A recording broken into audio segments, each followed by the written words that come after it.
So we've reached our final section of the chapter, and this is a topic you definitely wouldn't have done before in Algebra 1. This is actually a lesson I only do in honors and I don't do in regular Algebra 2, but it's learning how you actually solve a system like what we saw at the end of last video when there are 3 separate variables in it. There were a couple strategies you can use, but I'm going to show you an elimination-based strategy for this. So the idea is when you have 3 equations like this, you're going to try to break the problem down so it only has 2 variables. Because 2 variables, we're great at. We can do that no problem at all. 3 variables is weird and new, so we want to try to get it down to just 2. Now, when you do these problems, you have to be kind of specific in how you organize them. Because what's going to end up happening is this is going to take up a whole bunch of space right here, and it's a nightmare for somebody else to look at your work if you don't label it carefully. So the first thing I'm going to do is label my 3 rows, R1, R2, and R3. When I grade one of these from you, I'm going to expect that you label your problem like I'm doing right here. And what I want to do is think about how I can make it so there were only 2 variables and something cancels out. The best way to do that I can see, and there's different answers for this, but I would notice right here, if I took 2 of my equations at a time and I took these bottom 2 and put them together, the x's would end up canceling out if I combine these 2, and that would be a good thing. So the first thing I'm going to do, I want you guys to actually label your steps when you do these. Step 1, I'm going to add R2 and R3 together. If I do that, I could rewrite the equations right here, and I guess I should, to make it easier. So I'm going to transfer over R2 and R3. I'm ignoring the first equation for now. When you do 3 variable problems, you generally try to take the problems 2 lines at a time. So if I add together these 2 equations, the x's are going to cancel. 6 and negative 5 make a 1y. Z and 3z make 4z equals 18. So I get a new sweet looking equation right here with only y and z in it, no more x's. I'm going to give this guy a new name. He's going to be R4. So this equation is great, but I need to have another equation with y and z in it in order to have it so I can actually solve the problem. So when I look at this problem, I'm going to go back to my original right now. I could distribute something just like I do with regular elimination. And I can look over here at like the z's. These would actually cancel out if I distributed a 2 to this one, because then I could make the z's go away. The thing about doing that is I would have a problem with just x's and y's then. And that's not going to be so helpful because I have y and z right here. So what I have to do is I have to commit to getting another equation with x's canceled, so with just y's and z's. So I don't need to look over here at stuff like this. I should actually look over at my x's. I already put these 2 together, so that's done. What I need to do is I can either use these 2 equations or I can use these 2 equations. So if I did the first 2, I could do a negative 3 to this guy and put it with this, and that would be good. Or I could do a positive 3 and put it with this bottom one. I'm going to do the positive option, less chance for me to make a mistake. So my next step, what I'm going to do is I'm going to use equations 1 and 3. And what I'm going to do is distribute a 3 to the top guy. So I'm going to do 3 to the first guy, and I'm going to add that with my third equation. So I'm going to go ahead and distribute the 3. If I do a 3 to this, it's going to say 3x. It's going to be a 12y, negative 6z, and negative 36. So I distribute my 3 to this whole problem, including my number over here. My bottom equation is cool. I'm going to keep it as is. Negative 3x minus 5y plus 3z equals 7. And hopefully you guys are following along with this because it is a little more complicated, so don't be worried if this is a little bit harder. X's cancel. 12 and negative 5 make a 7y. Negative 6 and 3 make negative 3z. And I'm going to have negative 29 for my other side. This is a great new equation that I'm going to call R5. So what I've done so far is I've smashed together 2 different lines on this problem. And in order to make that happen, now I have 2 equations that just have y and z. This is a problem with these 2 like you guys could do back in like Algebra 1. It looks more complicated, but what's going to happen now is I'm going to put these guys together and do regular elimination. And I think what I'm going to do is I'm going to distribute a -7 to this guy, so it'll cancel over here. So step 3 on this problem, I'm going to take a -7 to this guy. So if I do that, -7 times R4 plus R5. So that is going to make a -7y. That's -28z, and I should have done the math on this ahead of time. -7 times 18 is -126. So I distributed -7 to this guy, and then once I do that, I'm going to keep my bottom guy the same.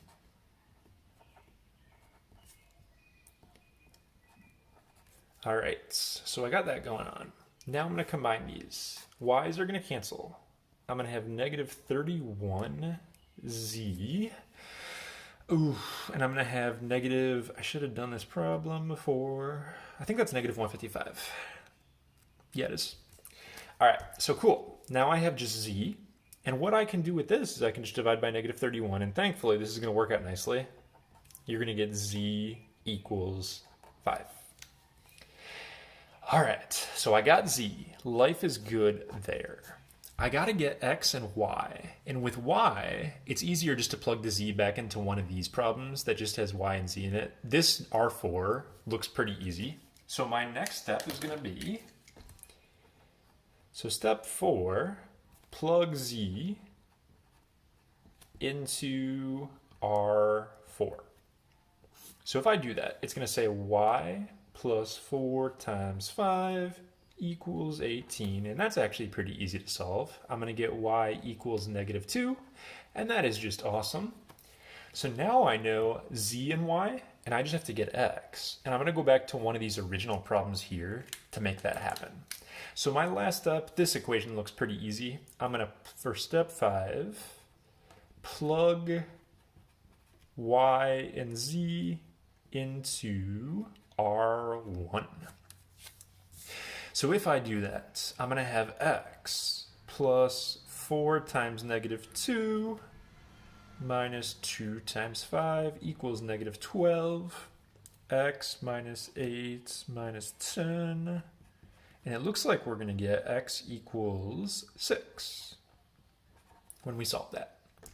So when you write your answer for a normal system problem, it's just x comma y. You're going to do what's called an ordered triple on these and go x comma y comma z. So my final answer for this guy is going to be 6 comma -2 comma 5. Now this is difficult and this is a lot to take in, and you guys see how much work this took me right here. Like I said, this is an honors only topic and it'll take some practice to get used to. We're going to do one more of these in this video so you guys can get more of a sense of what's going on, but I understand if this is a little bit shakier than some of the stuff we've been doing. So my new problem right here. First thing you do, and if you want to try this one for yourself, by the way, feel free, and you can pause me and then try it and see how you did. But I'm going to start by labeling my equations, and I'm also going to move stuff around right here so I have the variables together. These two are stacked, but this top one is no good. I'm going to rewrite this guy as -3x minus z equals 2. So I just subtract the z over to this side. Now, the nice thing about this problem, what's going to make this a little quicker than the last one, there's already no y on that equation. I just need to make the y's go away in one more equation, and it's actually going to be a little less work than last time. So I have to take these two because this one's already good to go. I'm going to take these two and make the y's go away, because then I'll have x's and z's again, and I can put it with this one up here. So in order to make that happen, my step 1, I am going to multiply. I would have to do a -2 to this guy, so it's a +4 and it cancels right here. So I'm going to do a -2 times R3, and I'm going to put that with R2. So if I'm going to do my -2 part first. That's going to be a -12x, +4y, -6z equals -16. And then I'm going to keep my R2 the same. I got 2x minus 4y plus 2z equals positive 16. So actually, these are going to cancel. I'm going to have a negative 10x. I'm going to have negative 4z. And I'm going to have a 0 over on the other side. I'm going to call this equation R4. The whole goal is to get it so you have two equations with the same two variables. And I already have that in less work than last time. I've got this cool guy right here, x and z, and I've got this equation up here. So my job now is going to be to take these two and solve for x and z. So I'm going to make the z's cancel on this, and I'm going to do it by doing a negative 4 right here. So step 2, I am going to take negative 4 to R1, and I'm going to put that with R4. So a negative 4 to this guy is going to go 12x plus 4z equals negative 8. And then I'm going to keep R4 the same. Negative 10x minus 4z equals 0. And now I'm back in easy algebra 1 land right here. I'm going to get x equals negative 4. Once I know x, I'm going to plug it back in, and I'm going to use that to get y. Sorry, z in this case. And I guess plugging it in, you can do R4. It doesn't honestly matter where you plug it in. So I'm going to plug this guy. So plug x into, I'm going to go with R4. Why not? There are lots of different ways you can do your steps to get the same answer. So if I do that, negative 10 times negative 4 is going to be 40. So I have 40 minus 4z equals 0. Z is going to be a 10 for this one. So now I know x, I know z. I am almost done. I just got to go get y, and I can plug it into whichever equation makes me happy. I'm going to go with R2. So final step is going to be x and z into R2. And then that should get me my final answer. So when I do that, I'm going to have 2 times negative 4 is a negative 8. Don't know why. Plus 20 equals 16. That's a 12. And it looks like we're going to get y equals a negative 1. So my answer for this problem is negative 4, negative 1, 10. These problems are a lot of work, and it's sometimes frustrating because all you have to do is screw up one little thing and it ruins the problem. So don't get too frustrated with yourself if you do mess up. But yeah, it's basically just working the problem down to two variables and then solving it like you guys already would do in Algebra 1.